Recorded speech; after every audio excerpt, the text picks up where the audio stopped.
shotgun or a howitzer or a flamethrower if you're naked, it could burn or scald in quite a personal fashion. Quite frankly, have you been to the zoo? Animals are naked. If everyone were naked, there'd be no war. Everyone's complaining about crime and the theft of cars in the city. No one's ever stolen my car. No one's ever pickpocketed me. They've never even tried. That's because you're a degenerate loony.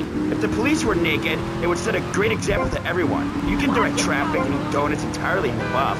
Maurice, this kind of immoral behavior is exactly why I'm building the Pastor Richard Salvation statue. Noah had an ark, Texans had the Alamo, and I am building a highly fortified structure in my image. Simple. This 50-story statue will be able to deflect alpha, gamma, and beta radiation. The day is coming, and coming soon, where the artificial suns will rain down to punish the degenerates of this city. But you can save yourself. The Pastor Richard Salvation statue will be a completely self-sufficient community. We have canned food rations, private living quarters, and enough supplies to survive happily the predicted 40,000 years of nuclear winter. In Phase 2, and with funding from NASA, we will equip this massive statue with rockets. So when the poopy hits the proverbial fan, we will load up the statue with all of the people who have saved themselves through generous donations, blast into space, and colonize Saturn with a race of morally correct, affluent people ruled by me.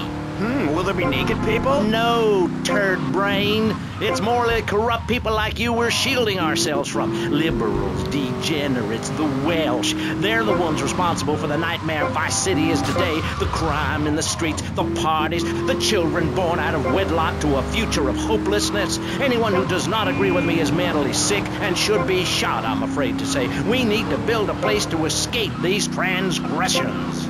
Whew, that's extreme stuff, Pastor. But we'll leave amateur eugenics for a minute and ask our other panelists. Jan, you're a mom, so you know everything. What is your thought on all this? And do you think Pastor Richard stole his ideas from a movie or book? Well, yes, I am a mom. My kids are very special.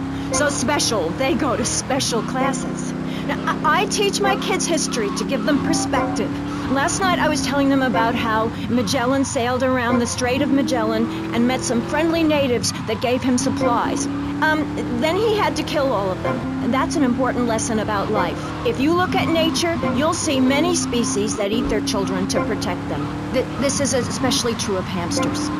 It's about putting the family first. That's really important to me, and where a lot of my morality comes from. And if you don't like it, find your own husband and stay away from mine, okay? Okay, but, and excuse me if I sound a little confused here, but I don't think I understand. Now, my morality comes from looking at history and biology and working out what's best for my kids and screw anyone else. That's what this country's all about. I mean, I saw the hippies. What a load of claptrap.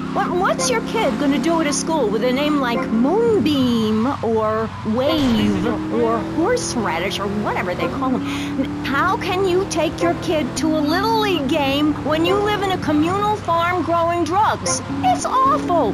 And that's what my life is about, looking down on others. Yes, I think I can see that now. Moving on. Pastor Richards, in your book, you talk about putting yourself first and how people should not make sacrifices or help those in need. Do you want to elaborate?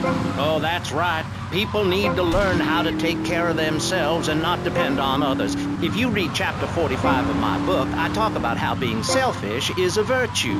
The best thing you can do for someone that needs help is to tell them to help themselves. That builds moral character, morality, Maurice. There's not much left in this city. Every time a culture has taken on the doctrine of helping your fellow man, we get thrown into the dark age. Look at Russia. They keep trying to help each other out, extend a hand to a neighbor, and guess what? Every 10 years, someone's invading, burning down their homes, and taking their toilet paper. Napoleon, Stalin, Attila the Hun, all of them. After you read my book, you will understand. I may have been born in the sea, but I'm no dummy. Are we gonna talk about being naked? Yeah, soon, Barry. Keep your hair on and calm down, please, my friend. Divorce rates are up.